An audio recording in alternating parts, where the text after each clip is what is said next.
నారా లోకేష్ బాబు వారు నా మీద కేసు వేశారు. పరువు నష్టం కేసు. ఏంటంటే కంతేరు దగ్గర లోకేష్ బాబు 14 ఎకరాల స్థలం కొన్నాడు అని నేను ఎప్పుడో పేపర్లో అన్నానంట, టీవీలో చెప్పానంట. నేను 1 ఎకరం కూడా కొనలేదు కదా, ఎందుకు పోసాని కృష్ణమౌళి ఎంత చెత్తాబద్ధం చెప్పాడు, అందుకని అతని మీద కేసు వేస్తా అని కేసు వేశారు. పరువు నష్టం. అదొక్కటే కాకుండా దానికి మినిమం 4 కోట్లు నష్టపరిహారం ఆ బాబు గారికి ఇవ్వాలి.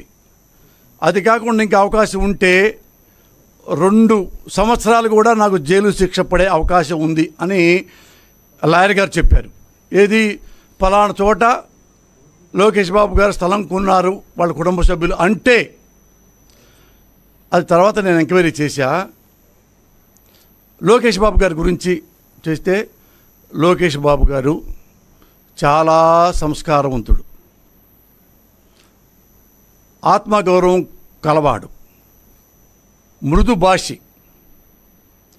ఎంత మృదు భాషి అంటే ఒక మంచి బ్రాహ్మణ పండిత కుటుంబంలో ఉన్నవాళ్ళు ఎలా అపశబ్దం కూడా లేకుండా మాట్లాడుకుంటారో అలాగా ఒక అపశబ్దం కూడా ఎప్పుడు ఆ లోకేష్ బాబు గారు అట్లా మాట్లాడరు.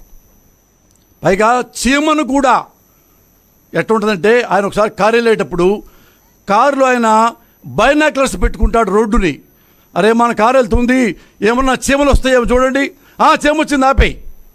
దిగి కారు ముందు కూర్చొని చీమల మొత్తం వెళ్ళిన తర్వాత ఆయన మళ్ళా కారుకి వెళ్తాడు. ఇలాంటి మంచి మనిషిన నేను నష్టపెట్టాను, కేసు దాకా తీసుకెళ్ళాను.